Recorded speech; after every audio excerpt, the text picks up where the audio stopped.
அஸ்ஸலாமு அலைக்கும் வரஹ்மத்துல்லாஹி வபரகாத்துஹு. அன்பார்ந்த அனைத்து உறவுகளுக்கும் இனிய மதிய வணக்கம். இலங்கை தூதரகம், குவைத் இலங்கை தூதரகம் மிக முக்கியமான ஒரு அறிக்கையை வெளியிட்டிருக்கிறாங்க. அதே போல் வீசா பெறுபவர்கள் குவைத்துக்கு வரும்போது நிச்சயமாக நீங்கள் குவைத் நாட்டினால் அங்கீகரிக்கப்பட்ட, குவைத் நாட்டில் இருக்கும் தூதரகத்தால் அங்கீகரிக்கப்பட்ட எக்ரிமெண்ட், ஒப்பந்தம், அதோடு வந்தீங்கன்னா மட்டும்தான் உங்களுக்கு இந்த நாட்டில் ஏதாவது ஒரு பிரச்சனை நடந்தால் அந்த பிரச்சனைக்குரிய தீர்வுகளை எங்களுடைய இலங்கை தூதரகத்தால் பெற்றுக்கொள்ள முடியும். லீகலாக பிரச்சனைகளை ஃபேஸ் பண்ண முடியும். இதில் நிறைய பேர் இன்னைக்கும் ஒவ்வொரு யாருன்னே தெரியாது, யாருக்கு நம்ம பணம் கொடுக்குறோம்னே தெரியாது. யாராவது ஒருத்தர் அட்வர்டைஸ்மெண்ட் போட்டிருப்பான், இல்லை யாராவது ஒருத்தரை சொல்லியிருப்பாங்க, இந்த வீசா கொடுக்குறா, அவங்கள்ட்ட போய் வீசா கேட்டு பாருங்க அப்படின்னு. இப்படி யாரையுமே இனம் தெரியாத, அறிமுகம் இல்லாத நபர்கள்ட்ட நீங்கள் போய் உங்களுடைய பணத்தை கொடுத்து வீசாக்காக நீங்கள் அப்ளை பண்ணும்போது சில நேரங்களில் அவங்க பொய்யான நபர்களாக இருந்தாங்கன்னா உங்களுடைய பணம் பறிப்போகும். சிலவங்க என்ன செய்வாங்கன்னா, உங்களுக்கு ஆரம்பத்துலேருந்தே நிறைய தடவை இந்த குவைத் நாட்டில் பல கேஸுகளை நாம் அப்டேட் பண்ணியிருக்கோம், பல முதலாளிகளை பற்றியும் சொல்லியிருக்கோம். இப்போ ரீசெண்டாக கூட பார்த்திங்கன்னா ஒரு மசரை பெண்ணும் அவங்களுடைய தாயும் சேர்ந்து, அதாவது இந்த வீடியோ நான் போட்டிருப்பேன்னு நினைக்கிறேன், பார்த்துருப்பீங்க. பாபா, குவைத்தி பாபா மாறு, அதே மாதிரி ஒரு இன்ஃப்ளூயன்சர், அவங்களுடைய தாய் எல்லாருமே சேர்ந்து பிடிப்பட்ட சம்பவம். இதில் பார்த்தீங்கன்னா ரெசிடென்சி ட்ரேடிங் நெட்வொர்க் பிடிச்சிருக்காங்க. 364 ஒர்க்கர்ஸ், ஹியூமன் டிராஃபிக்கிங் கேஸ். இவங்க பொய்யான, அதாவது இங்கே இருக்கக்கூடிய உயர்மட்டத்தில் இருக்கக்கூடிய 2-3 அதிகாரிகளுக்கு என்னத்தை கொடுத்தாங்கன்னு தெரியலை, பிடிச்சி அவங்க வழிக்கு கொண்டு இவங்க என்ன செய்கிறாங்கன்னா போலியான, அதாவது நான் இப்போ இந்த காருக்குள்ளே உட்காந்துருக்கிறேன், ஆனால் இப்படி ஒரு காரே இல்லை, ஆனால் நான் உட்காந்துருக்கிற மாதிரி வீடியோ போட்டிருக்கிறேன். அந்த மாதிரி ஒரு கம்பெனி இருக்குது அப்படின்ற ஒரு போலியான சர்டிஃபிகேட்டை எடுத்து அந்த சர்டிஃபிகேட் மூலமாக வீசாக்கு அப்ளை பண்ணி, அதாவது ஒரு கம்பெனியே இல்லை ஆனால் அந்த கம்பெனி இருக்கிறதா சர்டிஃபிகேட் ரெடி பண்ணி அந்த கம்பெனிக்காக வேலைக்கு ஆட்களும் எடுத்திருக்கிறாங்க. அந்த ஆட்கள் தான் 364 பேர். எத்தனை? 364 பேர். அப்போது இந்த தொழிலாளர்களை பார்த்திங்கன்னா இந்த 364 பேரையும் வேலைக்கு போகிறதா கொண்டு வந்திருக்கிறாங்க. கிளீனிங் கம்பெனி, அதே மாதிரி சில அந்த கான்ட்ராக்ட் வேலைகளுக்கு, சப் கான்ட்ராக்ட் வேலைகளுக்கு கொண்டு வந்திருக்கிறாங்க. ஆனால் கடைசி வரைக்கும் அவங்களுக்கு வேலை கிடைக்கல. கடைசியாக தொழிலாளர்கள் ஒன்று சேர்ந்து அமாலா மன்சிலி அல்லது குவைத்துடைய ஷூனுக்கு போய், public authority for man power, மனித வளத்துக்கான பொது ஆணையம், அங்கே போய் கம்ப்ளைண்ட் பண்ணி இது சம்பந்தமான பிரச்சனைகளை முறையிடும் போது, இந்த கம்பெனியில் தான் வேலை பார்க்குறோம், இந்த கம்பெனி மூலமாக தான் வீசா கொடுத்தாங்க, இந்த முதலாளி தான் வீசா கொடுத்தாங்க, இப்படி தான் வந்திருக்கிறோம் அப்படின்னு சொன்ன பிறகு அது சம்பந்தமாக ஆராய்வு செய்து பார்த்த போது அதிகாரிகளுக்கு அதிர்ச்சி. அப்படி ஒரு கம்பெனியே இல்லை.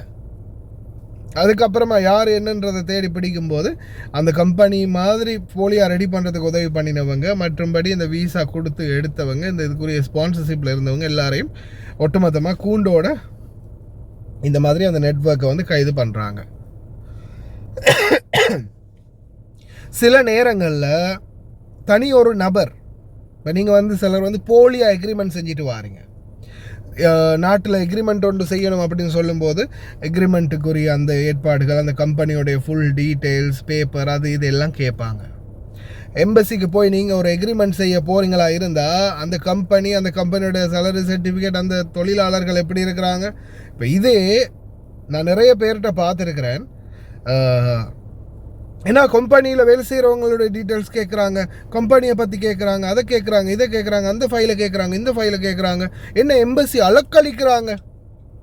அதே போலியான வீசாவில் நீங்கள் இறங்கி அதுக்கப்புறமா எங்களுக்கு இப்படி நடந்து போச்சு, இந்த கம்பெனி ஏமாற்றிட்டாங்க, இது கம்பெனியே இல்லையாம் அப்படின்னு சொல்லும்போது அந்த இடத்துலையும் பாதிக்கப்பட போகிறது நீங்கள் தான். அப்போ உங்களை பாதிக்கப்படாமல் இருக்கிறதுக்காகத்தான் கம்பெனியோடைய ஃபுல் டீட்டெயில்ஸ், தொழிலாளர்கள் சம்மந்தமான டீட்டெயில்ஸ், கரண்டில் வேலை பார்க்குறவங்களுடைய டீட்டெயில்ஸ், கம்பெனியோடைய யாருடையாவது சேலரி சர்டிஃபிகேட், இந்த மாதிரியான டீட்டெயில்ஸ்கள் அவங்க கேட்குறாங்க. அப்போ என்னதுக்காக கன்ஃபார்ம் பண்ணி ஓகே இது ஒரிஜினல் கம்பெனி தான் அப்படின்ற பிறகு அவங்க உங்களுக்கு எக்ரிமெண்ட் தரத்துக்காக.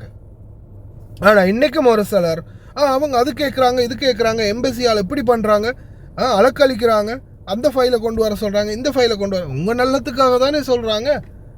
அதிகாரிகள் ஃபைல் கேட்குறது கேட்கவே போடாது, எதையுமே பார்க்கப்படாது. நீங்கள் போன உடனே உங்களுக்கு பேப்பரில் சைனை வச்சு தந்துடணும். அதுக்கப்புறம் நீங்கள் வந்து இங்கே முழிக்க வேண்டியது தான். அதே மாதிரி இப்படி கேட்ட உடனே என்ன செய்கிறது, சிலர் நாட்டில் போலியாக எக்ரிமெண்ட்டை தயாரித்து, போலியாக ஃபேக்கான எக்ரிமெண்ட்டை தயாரித்து இங்கே வந்துடுறது. வந்த பிறகு என்ன நடக்கும், கடைசியில் எல்லா பிரச்சனைகளும் உங்கள் தலைமையில் தான். எக்ரிமெண்ட் செஞ்சீங்களா, நான் இப்போ எனக்கிட்ட கூட கம்ப்ளைண்ட் போட வரவங்கள்ட்ட, என்கிட்ட நிறைய பேர் சொல்லுவாங்க இல்லையா, பிரச்சனைகளை சொல்ல வருவாங்க இல்லையா, அவங்கள்ட்ட கூட கேட்குறது, உங்களோட எக்ரிமெண்ட் காப்பி எங்க, உங்களுடைய விசா காப்பி எங்க, உங்களுடைய சேலரி சர்டிஃபிகேட் எங்க, இப்படி எதுவுமே இல்லைன்னு சொன்னால் சரி நீங்கள் டைரெக்டாக ஷூனுக்கு போய் முறையிடுங்க. அதே மாதிரி தான் வீட்டு தொழிலாளர்களும் சிலர் ஃபேக்காக வந்து எக்ரிமெண்ட் ரெடி பண்ணிட்டு வந்திருக்காங்க. சிலர் விசாவில் விசிட் விசாவில் வந்திருப்பாங்க. குவைத்தை பொறுத்தவரையில் விசிட் விசான்றது மிகவும் மாறிது வாரது. விசிட் விசாவில் வந்து வேலை பார்க்க முடியாது. அது டைரக்ட் ஸ்பான்சர் அவங்களே எடுத்து அவங்களுடைய பேருக்கு மாற்றி கொண்டால் மட்டுமே தவிர மற்றும்படி முடியாது. ஆனால் சிலர் வந்து இந்த அரபு நாடுகள், மற்ற யுனைடெட் அரப் எமிரேட்ஸ், கத்தார், இந்த மாதிரியான பல நாடுகளுக்கு போகிறவங்க என்ன செய்கிறாங்கன்னா ஃபேக்காக வந்து எக்ரிமெண்ட் ரெடி பண்ணிட்டு போகிறாங்க, ஒப்பந்தம். அதில் உண்மையான கஃபீல்ட சைனும் இல்லை, தொழிலாளர் சைனும் என்ன இருக்கலாம், நீங்கள் தானே வைக்க போகிறது. உண்மையான கஃபீல்ட சைனும் இல்லை, சீலும் இல்லை, எதுவுமே இல்லை, எல்லாமே ஃபேக். ஆனால் கடைசியில் இங்கே வந்த பிறகு மாட்ட போகிறது யார், நீங்கள். பணம் யாரோடதை பறிப்போகும்போது உங்களோடது. அதனால் தயவு செய்து சிந்திச்சு செயல்படுங்க. தயவு செய்து போலியான நபர்களை நம்பி ஏமாறாதீங்க, கவனமாக இருங்க. இலங்கை தூதரகம் வந்து விரைவில் உங்களுக்கு தமிழ்லையும் அந்த வீடியோ ரெடி பண்ணுவாங்க. இலங்கை தூதரகத்துடைய யூடியூப் பேஜில் போட்ட வீடியோவை நான் அட்டாச் பண்ணுறேன்னு பாருங்கள், சிங்களத்தில் இருக்கிறது தெரிஞ்சவங்க. කුවෙක්හි වාසය කරන ශ්‍රී ලාංකික ඔබට මුහුණ දීමට සිදුවිය හැකි මූල්‍ය වංචාවන් සම්බන්ධයෙන් කරුණු කීපයක් පිළිබඳ මෙම වීඩියෝව තුළින් ඔබගේ අවධානය යොමු කරවීමට තානාපති කාර්යාලය අපේක්ෂා කරනවා. ඒ අතරින් මුදලට වීසා විකිණීම, මිනිස් වෙළඳාම හෝ මිනිස් ජාවාරම බහුලවම සිදුවන වංචාව ලෙස හඳුන්වා දිය හැක. කුවේට් වෙත රැකියාව සඳහා පැමිණීමට බලාපොරොත්තු වන ඇතැම් ශ්‍රමිකයින් නීත්‍යානුකූල ක්‍රමවේදවලින් පරිබාහිරව වෙනත් ක්‍රමවේද හරහා මේ රටට පැමිණීමට උත්සාහ දරන ආකාරයක් දැක ගැනීමට හැකි. විශේෂයෙන්ම ශ්‍රී ලංකාවේ සිටින ඇතැම් අය විවිධ අයුරින් හඳුනා ගන්නා ජාවාරම්කාර පුද්ගලයින්ට මුදල් ලබා දී තමාට කුවේට් රටට වීසාවක් ලබා දෙන ලෙස ඉල්ලා සිටින අයුරු වාර්තා වී තිබෙනවා. මේ ක්‍රියාවේ නිරත වන මුදල් ලබා ගන්නා තැනැත්තා වගේම මුදල් දෙන තැනැත්තාත් සිදු කරන්නේ නීත්‍යානුකූල නොවන වැරදි ක්‍රියාවක්. ඒ නිසා මෙවැනි වංචාකාරී පුද්ගලයින්ට රැවටි මුදල් ලබා දුන් පසු ඔවුන් මගහැර යන අවස්ථාවන් ද ඇත. විශේෂයෙන්ම මෙවැනි රැවටීමකට හසු ඔබද වර්ධකරුවෙකු වන නිසා මුදල් ලබා දීම පිළිබඳ පිළිගත හැකි පැහැදිලි සාක්ෂි නොමැති නිසා නීතිය හමුවට ගොස් තමන්ට අහිමි වූ මුදල් නැවත ලබා ගැනීමට ඇති අවස්ථා සීමා සහිත බවද තානාපති කාර්යාලය ඔබට අවධාරණය කිරීමට කැමැති. කලින් සඳහන් කළ ජාවාරමට සමානව කුවේට් රටෙහි සේවයේ යෙදී සිටින ඇතැම් ශ්‍රී ලාංකිකයින් ජපානය, යුරෝපා රටවල් වෙත යාමටද ඇතැම් ජාවාරම්කාර පුද්ගලයින් හරහා වීසා ලබා ගැනීමට මේ වන විට උත්සාහ දරන අයුරු දැකගත හැකි. මේ අයුරින්ද ඔබට සිදුවන්නේ ඔබගේ මුදල් අහිමිව යාමයි. මෙවැනි වංචාකාරී පුද්ගලයන් බොහෝ අවස්ථාවල මෙම මුදල් ගන්දෙනු සූක්ෂමව හසුරවනු ලබයි. මේ ආකාරවලින් රැවටීමකට ලක් වූ පුද්ගලයින්ට එම මුදල් ආපසු ලබා ගැනීම සඳහා තානාපති කාර්යාලයට කළ හැකි දේ ඉතා සීමිත බවද දැනුම් දීමට කැමැත්තෙමු. ඒ නිසා නීත්‍යානුකූල ආයතන හරහා පමණක් කුවේට් රාජ්‍යද ඇතුළුව අනෙකුත් රටවලට වීසා අයදුම් කිරීමට හා රැකියා අවස්ථා ලබා ගැනීමට කටයුතු කරන ලෙසට තානාපති කාර්යාලය ඔබෙන් ඉල්ලා සිටීමට කැමැතියි. එලෙස මෙවැනි වීසා ජාවාරම්, මිනිස් ජාවාරම් වලට අමතරව ඇතැම් පුද්ගලයන් විවිධ සේවාවන් ලබා දෙන අරමුණින් මුදල් ගැනීම හෝ විවිධ මානුෂීය හේතු දක්වමින් ණයට මුදල් ලබාගෙන නැවත ගෙවීමකින් හෝ පොරොන්දු සේවාව ලබා දීමකින් තොරව මගාරින අවස්ථා අවස්ථා සහ රකින් පලා යන අවස්ථා වාර්තා වන හේයින් එබඳු අවස්ථා පිළිබඳව සැලකිලිමත් වන ලෙස වැඩිදුරටත් ඔබෙන් ඉල්ලා සිටින අතර එවැනි ණයදීම් වලින් වැළකී සිටීම වඩාත් උචිත වේ. එසේම ඇතැම් පුද්ගලයින් කුවේට්හි ශ්‍රී ලංකා තානාපති කාර්යාලයේ රැකියාවක නිරත වන බව හෝ තමන්ට තානාපති කාර්යාලයේ සමග ඍජු සබඳකම් පවතින බව හෝ අඟවමින් විවිධ නීත්‍යානුකූල නොවන කටයුතු වලට යොමු වන බවත් යම් සේවාවන් ඉටු කර දෙන බව පවසමින් ඇතැම් ශ්‍රී ලාංකිකයන්ගෙන් මුදල් ලබාගෙන ඇති බවත් වාර්තා වී තිබෙනවා. මෙවැනි පුද්ගලයින් පිළිබඳ තොරතුරු ලද වහාම එවන් පුද්ගලයින්ට විරුද්ධව තානාපති කාර්යාලයේ නීත්‍යානුකූල පියවර ගනු ලබනවා. තානාපති කාර්යාලය ඔබට ලබා දෙන සේවාවන් සඳහා අය කරනු ලබන ගාස්තු තානාපති කාර්යාලය තුළදී අදාළ බලයලත් නිලධාරීන් විසින් පමණක් අය කරනු ලබන බවත් එලෙස ලබා ගන්නා සෑම මුදලකටම කහපැහැති රජයේ ලදුපතක් නිකුත් කරන බවත් ඔබට මතක් කිරීමට කැමැති. යම් අයෙකු තානාපති කාර්යාල නිලධාරියෙකු දැයි සැකහර දැන ගැනීම සඳහා ඔබට ඕනෑම අවස්ථාවක තානාපති කාර්යාලයෙන් විමසා සිටීමට හැකියාව පවතිනවා. වෙනත් කිසිදු පාර්ශවයකට හෝ පුද්ගලයෙකුට තානාපති කාර්යාලයේ සේවාවන් ලබා දීමට බලතල පවරා නොමැති අතර එවැනි කටයුතු වල නියුතු වන්නන්ට එරෙහිව කටයුතු කරන බවද තානාපති කාර්යාලය දැනුම් දීමට කැමැති.